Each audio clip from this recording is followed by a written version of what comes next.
Hi, my name is Eric Balchunas. I'm Senior ETF Analyst with Bloomberg Intelligence. I'm here with James Seyffart, who is my colleague and also an ETF Analyst. We work on a team of 4 people who cover ETFs across the globe and funds. We cover mutual funds, closed-end funds, and really anything that's a fund we will cover, although ETFs are our predominant coverage area. And look, this is a financial innovation conference, and you got to think ETFs are a very innovative tool.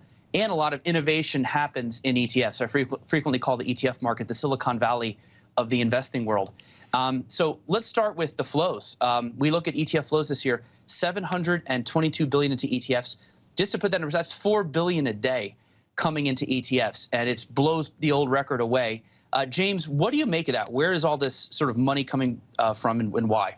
Yeah, I mean, you're talking about $4 billion a day, but also if we're at $722 billion so far this year. The previous records from 2020, it's about $470 billion. The record before that is from 2017, $465. So we've taken a massive jump up from, we've blown through that $500 billion number for 2021.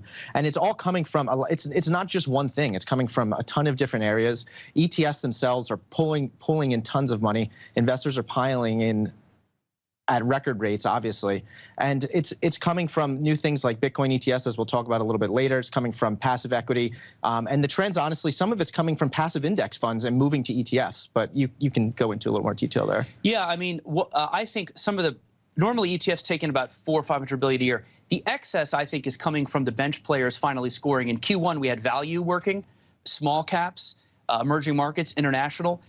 Tips has been a year. Anything with the inflation in your name has taken in a ton of flows.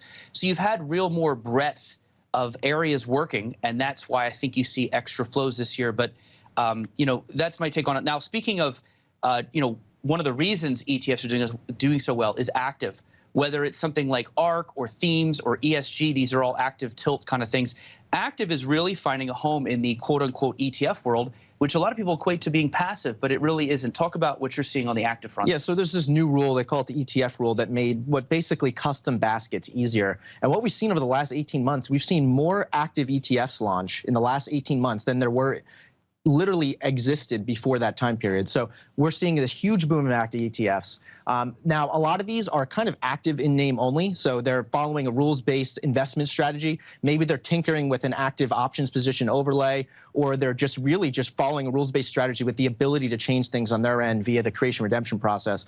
So there's a lot of issuers leaning towards there. There's these new ants which have come out, active, non-transparent, or semi-transparent, which honestly have been kind of a dud, except for a few different launches. So active has really taken over, but it's still, the real trend is still active to passive, high cost to low cost. We see in the public fund space, ETFs, mutual funds, right now it's about 45% passive, and that's growing at 2% a clip a year. And it's largely dominated by the ETF space. Fixed income is still largely active. There's certain areas that are largely active. But if you look at the domestic equity fund space, so think S&P 500 funds, QQQ, they are 55%. The market in the US is 55% passive. So we're already over 50% in plenty of areas of investing. And I would also add that I think the active passive thing, that terminology is sort of going to the back burner and fading away. What I have found is more, are you cheap or are you shiny? And we tend to see the flows go to dirt cheap, vanilla, like that's where 70% of the money goes. And then most of the rest goes to things that really sparkle and shine. That could be an ARK, a theme ETF, crypto. And it seems like that's the way portfolios are now being constructed. They're barbelling. And so it makes sense to me. And as you said, active, non-transparent, they're kind of in the middle. They're a little on the higher cost side, and they don't deviate much from the benchmark. That's a tough place to be. Now, speaking of shiny objects, let's talk crypto. The first Bitcoin ETF in the US was launched 10 days ago. And it blew my mind how much it traded on the first couple days. Put into perspective how big of a hit this product was. Yeah, so the largest launch we've ever seen as far as first day trading volume was, well, we'll call it organic trading volume. There's plenty of ETFs that launch with institutional seeding, but it was buzz. They launched with $470 million in first trading day. We thought maybe this thing could break it, but we did not think it would go to $1 billion, over $1 billion on the first day of trading. It's at $1.3 billion now. We had a second one launch from Valkyrie, who the CEO is coming up in a little bit to talk here. They're at $50 million. So it's been an absolute smashing success, and there's a lot of people lined up to launch it, but there's an issue with them. So why don't you go into why they haven't launched yet? Yeah, it's a complicated thing. There's future commission merchants where they don't want to take on more Bitcoin on their balance sheet. Long story short, the market makers who work the futures markets are a little overwhelmed. We think they'll probably open up in the next couple of weeks, and you'll see VanEck and some others launch. But really, I also want to talk about, this was not a spot Bitcoin ETF, which is what most of the investing public wanted. Hester Peirce was on earlier saying that Gary Gensler really just wants ETFs that are tracking regulated markets. Well, that means futures.